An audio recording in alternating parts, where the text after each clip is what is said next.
E aí, família tricolor, amigo São Paulino, amiga São Paulina, estou aqui no camarote da Sportsbet.eu. Acabou agora São Paulo 0, Palmeiras 2.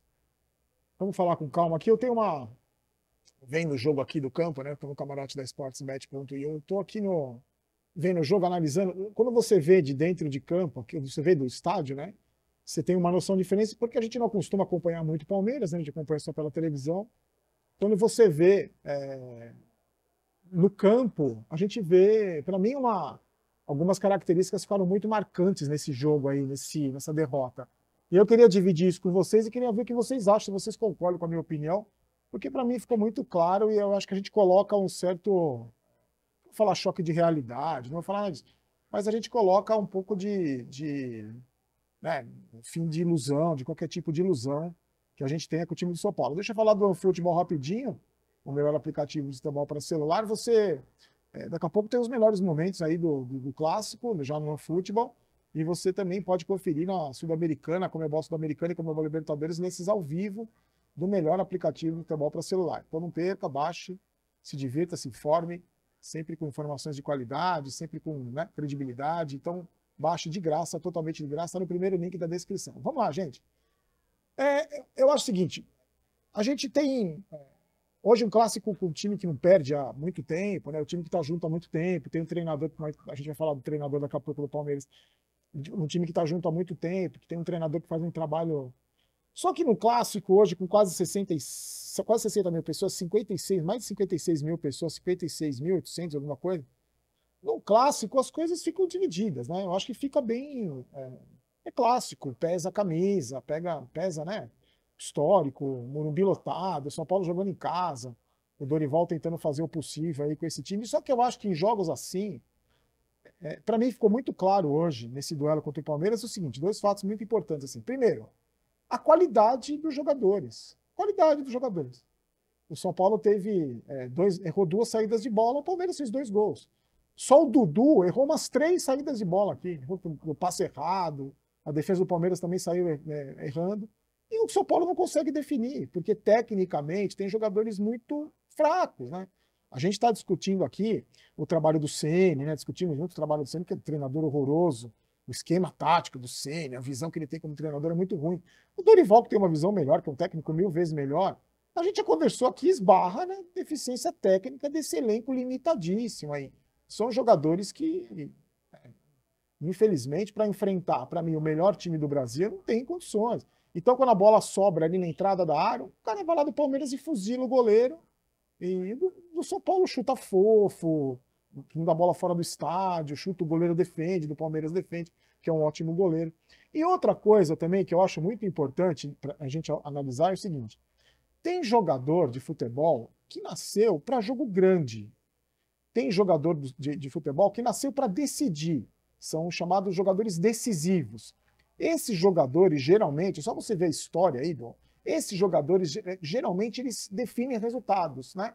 Eles conquistam títulos, eles são importantes, eles têm uma capacidade grande de vencer. Eles são jogadores vencedores.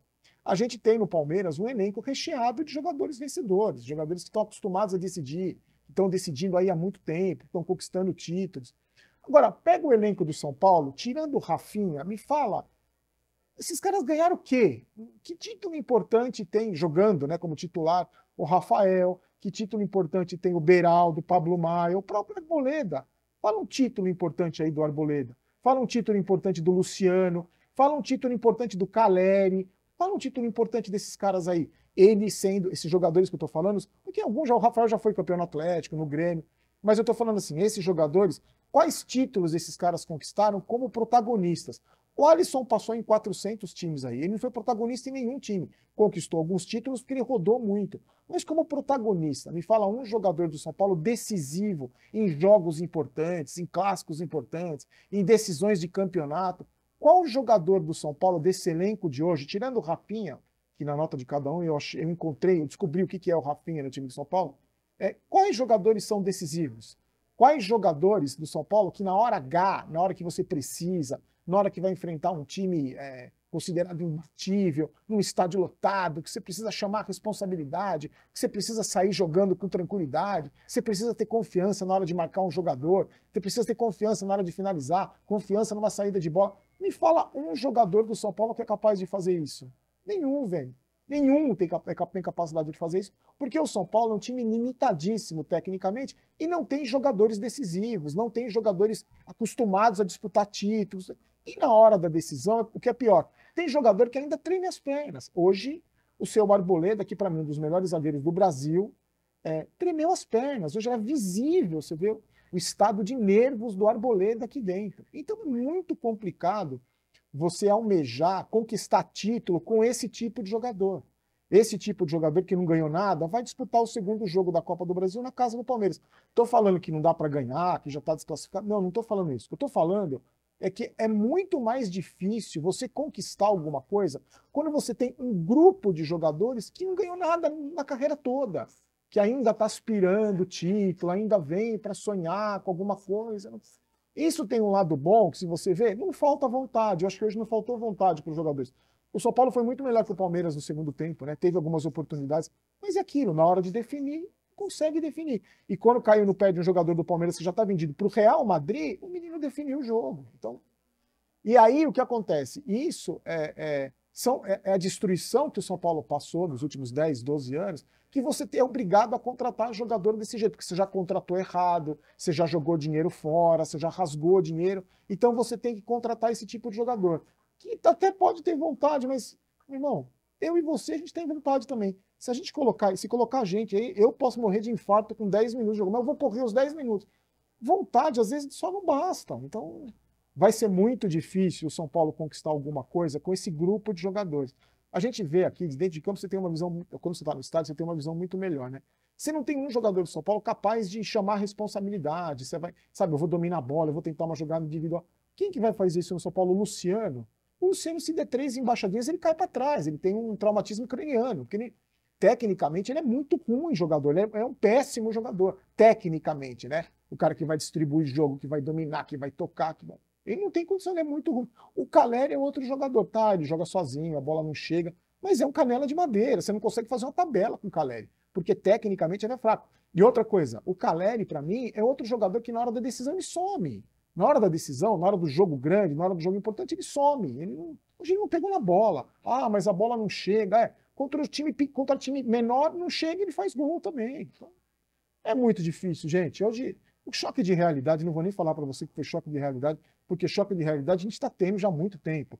O torcedor do São Paulo mais consciente, claro que se empolgou, e é direito nosso também a gente se empolgar com as vitórias dos últimos jogos aí, com essa ressurreição que o Dorival fez esse time ter, tirando leite de pedra desses jogadores horríveis aí que a gente tem tecnicamente, mas a gente sabe que esse time dificilmente vai chegar a lugar algum, porque tecnicamente é muito ruim, tem jogadores muito ruins, tem jogadores que ainda não estão prontos, que podem vir a ser bons jogadores, e tem jogador que treme a perna, tem jogador que pipoca. O senhor Arboleda, na hora H ele pipoca, não foi a primeira vez.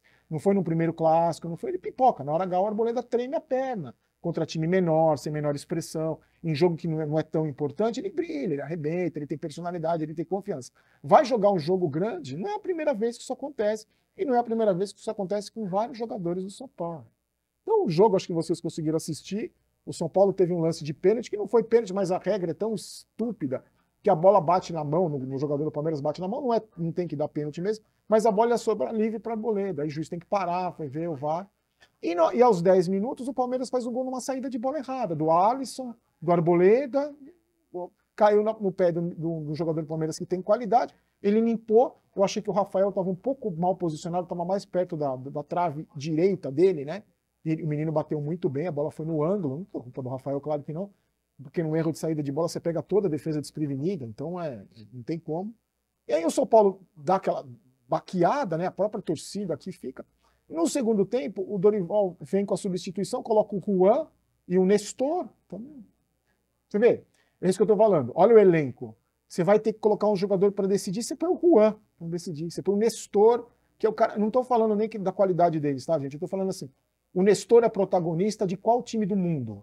Qual time do mundo o Juan é um jogador que entra para virar um resultado contra o Palmeiras? Contra o Tolima, ele pode até se ver, ele fez gol contra o Tolima, fez a jogada do gol do David. Contra o Tolima, o Juan e o Nestor, beleza, não, né, serve. Contra o Palmeiras não serve. Por isso que eu fui a favor da contratação do Pato, ganhando pouco, o São Paulo não gastando muito com ele. Porque se olha para o banco de reserva, tem o Juan e o Pato, eu escolheria o Pato para jogar. Não vou dizer que também ele é o cara que vai resolver, mas o Juan não vai resolver. A gente sabe que não vai resolver.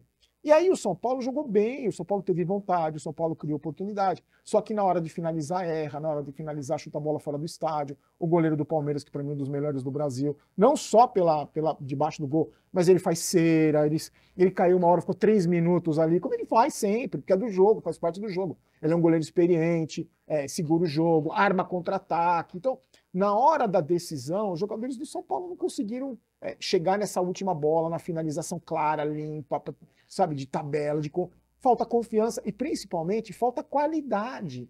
Falta qualidade na hora de você ajeitar o corpo para fazer um cruzamento, estou falando do Caio Paulista. Falta qualidade na hora de você limpar uma jogada e finalizar. Falta qualidade. E aí, no erro de saída de bola do Arboleda, que começou tremendo a perna com 2 minutos de jogo, e aos 50 ele estava tremendo as pernas ainda. O Arboleda passou o jogo inteiro tremendo de medo, de pavor, porque é um jogador que na hora decisiva ele pipoca. O Arboleda é assim, ele é pipoqueiro nas horas decisivas.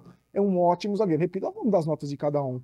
Deixa eu só falar para você antes que eu esqueça. O Rafael Claus, o juiz, é horrível como todos os outros. Só que ele tem uma característica que me irrita muito. Ele não gosta do jogo quente. Então, ele é um juiz que esfria o jogo. Então, por exemplo, tá ali, o jogo disputado, cruza a bola na área, o São Paulo, o Palmeiras tira, não sei o quê. Aí cai um jogador do Palmeiras, que caíram umas 20 vezes. O São Paulo já caiu também no Allianz Parque, faz parte do jogo, não é uma crítica, faz parte do jogo. Aí o Klaus, ele vai lá, ele fala com o jogador do Palmeiras, aí ele vai no banco do Palmeiras, fala com o Abel, aí vai no banco do São Paulo, enquanto isso o jogo esfria, a torcida esfria, aí o outro jogador cai, aí ele vai no meio de campo, aí dá bola. Cara, como é um juiz fraco, ele sabe que é fraco, ele tem medo que o jogo se desenvolva numa velocidade que ele não é capaz de controlar. Um juiz horroroso, eu estou falando dele antes que eu esqueça. E o Abel Ferreira, o que ele faz, gente, é estratégia, é estratégia. Ele teve coragem, ele teve dentro do campo para peitar o Caleri no Morumbi com 60 mil pessoas, gente. E não acontece nada, não acontece nada com ele. Porque na semana retrasada ele deu um tapa no celular do jornalista, tomou o celular do jornal, não aconteceu nada com ele. Hoje ele entrou no campo para peitar o Caleri, não vai acontecer nada com ele. Então, o que ele faz? Ele é muito inteligente, para mim é o melhor técnico do Brasil, sem dúvida nenhuma, porque uma coisa é uma coisa, outra coisa é outra coisa, a gente sabe separar.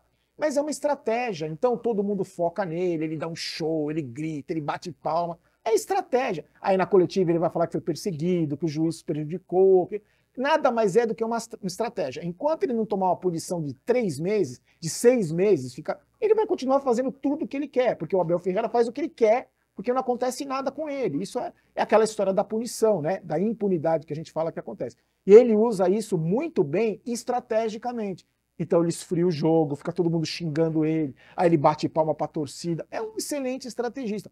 Não só um excelente treinador, repito, mas um excelente estrategista. Só que ele vai continuar fazendo o que ele bem entende, porque o futebol brasileiro, que ele mesmo acha que é uma várzea mesmo. Porque ele vai fazer o que ele quer e nunca vai acontecer nada. Vamos dar as notas de cada um. O Rafael não teve culpa no gol, não tem. Um jogador que não teve ficou vendido com 2 saídas. Ainda fez uma defesa importante ali no chute do Zé Rafael, não teve culpa nos gols, mas também não é. Hoje não, sem nota. O Rafinha é o seguinte: eu tenho um enteado de 15 anos. O Rafinha jogando futebol profissional é a mesma coisa que eu jogar com 53 com a turma do meu enteado lá no condomínio. Então, eu não vou pegar na bola, eu vou tomar um baile dos moleques, né? Eu não consigo chegar numa bola, no antecipo, no marco, num cruzo, no apoio, não faço nada. Mas o que eu falo, o que eu encho o saco, o que eu gesticulo, é isso. O Rafinha jogando um jogo importante, um jogo decisivo, assim como esse, ele é um tiozão jogando no meio de criança. Sabe aquele tiozão do churrasco que tá meio encaixaçado já e entra pra jogar com a molecada? Aí reclama, e fala, e dá pernada, e xinga, e não sei o quê, e não joga absolutamente nada. Então, na hora do jogo menor, o Rafinha já foi muito decisivo, já foi muito importante. Mas hoje em dia, com a condição física do Rafinha, que ele não tem mais condição de jogar em alto nível, pode jogar a Sul-Americana ali, vai contra o Cabelo, contra esses times lazarentos, ele pode jogar Tolima, ele pode jogar. Vai jogar no nível Palmeiras, Grêmio, Flamengo, ele não tem condição de jogar mais, gente. Mas essa diretoria tão competente contratou 6 laterais direitos, a gente não tem nenhum. Então, nota 0 para o Rafinha. É o Barolo jogando com o João, o meu enteado, né, no condomínio do prédio. O Arboleda, vou repetir, para mim, um dos melhores zagueiros do Brasil, junto com o Gustavo Gomes, para mim a dupla de zaga melhor do Brasil. Só que alguns jogadores são de jogo grande. Alguns jogadores no jogo grande, eles chamam a responsabilidade. Alguns jogadores em jogos grandes, eles brilham mais do que em jogos menores. Tem jogador que em jogo menor se atrapalha, porque entra meio relaxado, entra meio acomodado. E no jogo grande o cara entra 100% focado, entra 100% confiante. Só que o problema é que geralmente os jogadores vencedores, os que conquistam títulos, são assim. São esses caras que em jogo pequeno eles entregam a rapadura, e em jogo grande eles predominam. E o Arboleda é justamente o contrário. O Arboleda em jogo pequeno, em jogo que não vale nada, em jogo menos importante, pode até ser um pouco decisivo, mas menos importante, ele arrebenta, ele tem confiança, ele joga... Quando é um jogo importante, de alto nível, contra uma equipe como a do Palmeiras, em 2 minutos ele estava tremendo as pernas aqui, gente. Em 2 minutos de jogo, saindo errado. E você vê, assim, a linguagem corporal do jogador, né? Ele está dizendo que ele vai entregar. Ele está dizendo, ele está falando que ele vai entregar. Hoje ficou muito claro, estava na cara que ele ia entregar. Gente. Ele entregou a primeira, continuou inseguro. Eu falei, vai entregar de novo. Era só, quando ele pegava na bola, os caras falavam aqui na minha frente, falavam assim, se apertar, pega. Se apertar, rouba do Arboleda. Apertou o menino e fez o gol, o segundo gol. Então, não vou nem dar nota para o Arboleda, acho que ele já fez muito, né, em jogo menor, em jogo menos importante, ele já salvou a gente muitas vezes, continuo achando um excelente zagueiro. Só que eu acho que o Arboleda jamais vai ser, jamais não, que eu não gosto de falar isso, mas vai ter muita dificuldade de ser um jogador vencedor na carreira, justamente porque ele não é jogador de jogo grande. Você me desculpa, Arboleda. O Caio Paulista é o exemplo, a gente falou aqui, né, dos jogadores que não são decisivos, que tremem as pernas, e dos jogadores que não têm capacidade de decidir no chão a responsabilidade. E falamos dos jogadores de técnica, né?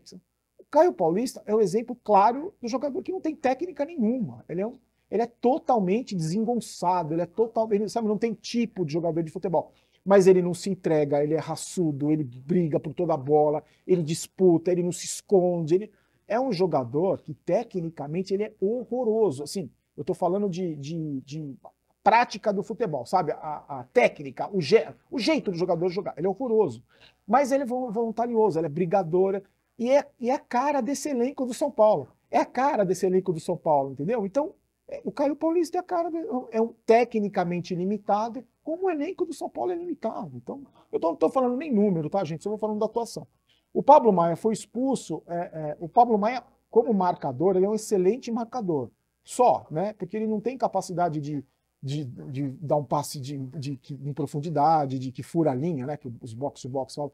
Ele não tem capacidade. É um menino que está começando ainda a carreira. É um menino que, para mim, tem muito futuro como marcador. Mas eu gostaria muito, como um cara que gosta do futebol do Pablo Maia, eu gostaria que ele desenvolvesse mais outras características. Porque só ficar dando carrinho e pescotar, dificilmente também você vai conquistar alguma coisa jogando nesse time do São Paulo. Se você for para um time tecnicamente bom, se você for para um time que tem os jogadores que chamam a responsabilidade, um time vitorioso, você tem muita chance de ter sucesso. Jogando aqui nesse time aqui de jogadores limitadíssimos e só dando pescotapa, você vai ser expulso todo jogo. Também não vou falar de número. O Gabi não entende porque o Dorival tira o Gabi, não entendo. Enquanto o Tolima jogou o jogo inteiro e hoje tirou o cara no segundo tempo. Não sei, talvez pode ter acontecido alguma coisa, uma lesão, ele sentiu alguma coisa, eu não fiquei sabendo. Mas eu não tiraria. O cara que tem um mínimo de capacidade de dar um passe. Não que ele tenha sido perfeito, já falei, não que ele seja o Iniesta, né? Porque aquilo, de novo, a gente vai cair no limite técnico do São Paulo. Mas eu não teria tirado. Quem mais? O Alisson.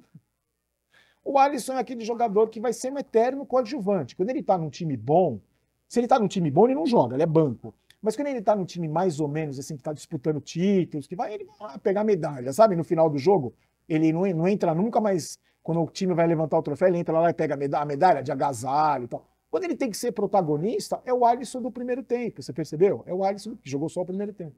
Então não dá. Mas é isso aí, é a cara do elenco do São Paulo. Então, você consegue ver um time vitorioso, com o Alisson como protagonista. E percebe, gente, eu não estou falando assim, eu não estou falando do caráter do cara, eu estou falando só do jogador. Você consegue imaginar o Alisson levantando a taça como protagonista, qualquer taça, e vestindo a camisa do São Paulo? Não vai. Quem mais? O Michel Araújo é outro. O Michel Araújo é exatamente isso. Onde ele jogou, assim, o que ele fez, quais os títulos que ele tem na carreira. Então, é um jogador meia, esforçado, ele não é um cabeça de barro, né? Mas você percebe o nível dele como é baixo? Então, esse nível serve para jogar no São Paulo. porque o São Paulo é todo formado por um elenco assim. Não estou falando que ele tem má vontade, que ele é ruim de bola, mas é um jogador limitado, mano. O Luciano é aquilo, não consegue dar 3, se ele dá 3 embaixadas, ele cai para trás, tem traumatismo craniano. Brigador, assim, puxa o calção, chiliquento, mas também é o limite, ele e o Caleri são o limite da disposição e do talento do ataque do São Paulo. O Caleri é assim também. Eu sinto falta do Caleri em jogo assim. Em jogo assim eu sinto falta dele. Contra o Tolima ele fez corta-luz, fez golaço. Hoje a bola não chega, concorda, ele é brigador, ele apanha, ele tá aqui sozinho. No campo você consegue ver, né? Sai o lançamento ali do Rafael, ele tá, antes a bola tá cruzando o meio de campo, ele já tá dando trombada no zagueiro aqui, e apanhando e tudo, mas tecnicamente também não é um craque, assim como o Luciano, e ele também em jogos decisivos desaparece. Para mim o Caleri fazer gol no Tolima contra o Palmeiras é mais complicado. E dos caras que entraram, Nestor a mesma coisa, Juan, já falei do Nestor e do Juan, Rodriguinho é outro, um menino desse vai chamar a responsabilidade, o Rodriguinho. Não estou falando que o Rodriguinho é péssimo, que é um lixo, que eu não estou falando isso. Eu estou falando que não é o Rodriguinho que vai empatar o jogo contra o Palmeiras, mas é o que tem. O David é outro. O David ganhou o quê na carreira? Importante, relevante, títulos internacionais, disputou finais de Libertadores, foi campeão brasileiro. Não, mas é isso, é o David. E quem mais que entrou? O Marcos Paulo, é outro exemplo. Você percebe? É tudo, é o mesmo nível. O time do São Paulo é nivelado desse jeito. E esse time, para mim, nivelado desse jeito, vai disputar o que esse ano de título? Nada. Não vai disputar nada. Porque na Sul-Americana tem times melhores, tem Botafogo, tem Fortaleza. Só citando dois que para mim são mais organizados e melhores, tem jogadores melhores que o São Paulo, que o elenco do São Paulo. Campeonato Brasileiro é meio de tabela, como a gente já previa, porque é exatamente isso, a gente é meio de tabela. Segundo jogo contra o top 10, perdeu o segundo jogo. Perdeu contra o Grêmio, perdeu contra o Palmeiras. E na Copa do Brasil vai ter esse mesmo Palmeiras, se ganhar, se acontecer um milagre, tem que pegar o Corinthians e vai jogar, vamos supor, no segundo jogo na Neoquímica Arena, esses caras vão tremer a perna, não vão decidir, e se passar pelo Corinthians, vai pegar o Flamengo, vai, no Maracanã. É muito difícil, gente, não é uma questão de ser iludido, não é uma questão de quando tá ruim, quando perde tá tudo ruim, quando ganha tá tudo ruim, não é isso. É uma questão de a gente ter uma noção de realidade do que acontece com esse time de São Paulo. É um elenco limitadíssimo. Primeiro, destruído, né? Foi destruído por essa diretoria incompetente, por um bando de incompetente que está destruindo o clube até hoje. É obrigado, por tanta besteira que fizeram, a formar elencos desse jeito. Forma pessimamente o elenco com 6 laterais e 5 volantes e não tem um meia de criação. Então já é incompetência, né? Não tem. E aí hoje você traz um treinador que tem capacidade e com um elenco limitadíssimo, tecnicamente, um elenco sem jogadores decisivos e com alguns ainda que tremem as pernas num jogo importante. Fiquei com Deus. Ó, a gente faz a entrevista coletiva do Dorival, vamos acompanhar, não tem problema, vamos acompanhar. Faz a entrevista coletiva do Dorival e amanhã à noite eu comentando comentários. Então já deixa seu comentário, vou pedir para você se inscrever no canal, por favor, esse vídeo ficou enorme. Se inscreva no canal, deixe seu comentário, deixe seu like se você gostou do vídeo. E vamos seguir, gente, com essa noção de realidade e vamos em frente. Fiquem com Deus. Obrigado para todo mundo. Hoje todo mundo que conversou comigo aqui no Morumbi. Legal pra caramba. A atmosfera é maravilhosa. O torcedor do São Paulo mais uma vez fazendo a sua parte. E mais uma vez vendo que é muito difícil sair do buraco que esses caras colocaram o São Paulo, gente. Eu vou falar para vocês. Não é um treinador que vai resolver. Não é. Não é um jogador que vai resolver. Não é o Marinho que vai resolver. Não é o Pato que vai resolver. Não é. É um trabalho muito grande, um trabalho muito profundo. Porque o buraco que esses caras colocaram o São Paulo, a areia movediça, que esses dirigentes, esses caras aí, né? Tem que dar nome. Conselheiro, dirigente, presidente. O buraco que esses caras jogaram no São Paulo é muito difícil de sair. Não é de uma hora para outra que vai sair. Tá bom? Fique com Deus, forte abraço. A gente se encontra amanhã. Tchau, tchau.